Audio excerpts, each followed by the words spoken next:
Why didn't you just tell the truth about the Feeding Our Future program? This program, my understanding, received $3 million the first year. Within a couple years was getting $200 million of taxpayer money. Whistleblowers raised concerns. As the chairman said, auditors raised concerns. Everybody raised concerns. March 30th, 2021, the payments are stopped. And a little over a month later, the payments are restarted. Why didn't you tell the truth about why you restarted the payments? Well, Chairman, we did tell you. And Feeding Our Future grew because of the pandemic. And I didn't ask that question. I said, why didn't you tell the truth about why you restarted the payments? The payments stopped because there were concerns, obviously. You wouldn't stop the payments.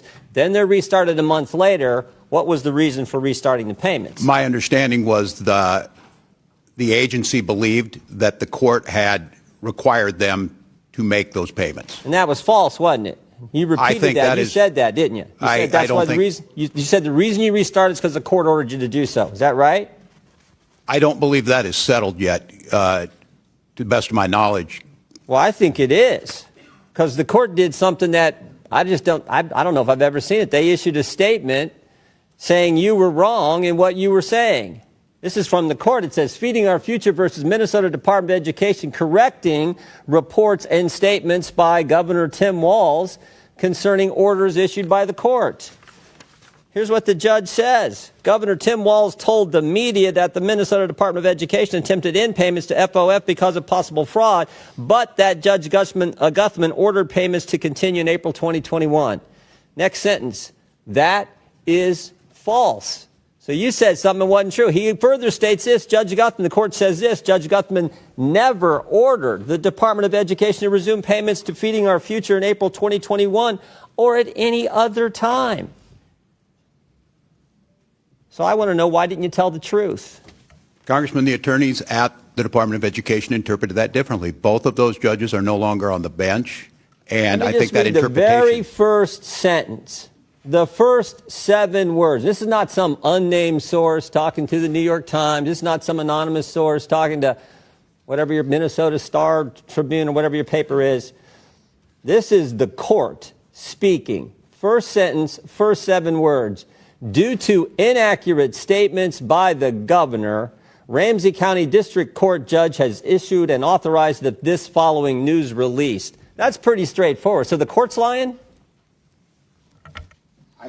I can't tell you, Congressman, but the interpretation somebody's lying. Somebody's lying, because you can't say the court ordered you to restart the payments, and then the court says we didn't order you to restart the payments. So either you're lying or the court's lying. And I'm just asking you, which one is it? I just simply know what the attorneys at the agency believed, that it was a misinterpretation. And I would note that those payments... Could it be you were trying to hide behind the court, Governor? Could that maybe be the reason why you issued the statements you did and why the court had to do something you never see done before? They issue a press statement saying you're wrong. The governor is wrong. His statement is, their words, not mine, false. Could that be the reason? That was not the interpretation of the attorneys. And you know, court work, you can appeal those, Congressman, as you well know. I'm sure is it all about politics, Governor? No, it's about taking care of our people, which Minnesota does better than anyone else. $3 million, the behavioral intervention program went from $3 million to $400 million in 5 years. The housing stabilization went from $2.6 million to $104 million. The integrated community supports went from $4.6 million to $170 million in 3 years. And this is unbelievable what's happening, and you're trying to hide behind some pretend court order, some court order that didn't exist. Governor, who's Casey Magan? I don't know who Casey Magan is. Well, I'll tell you. Mr. Magan is a Somali American and a fraud investigator in the guy beside you's office, in the Attorney General's office. And here's what he said.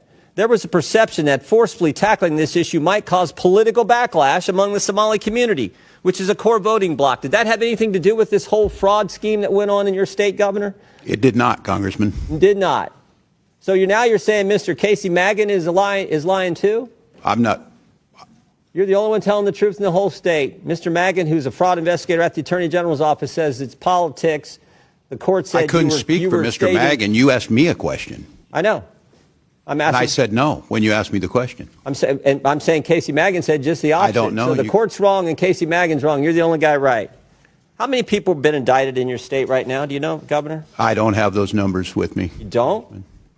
98 people have been indicted. You happen to know how many are Somali American?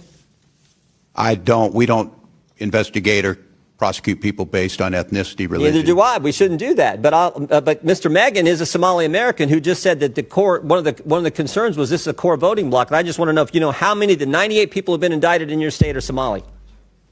I don't. Their ethnicity is not my concern. 85% of the people indicted were Somali American, key voting block. And I think that's what drove this whole thing.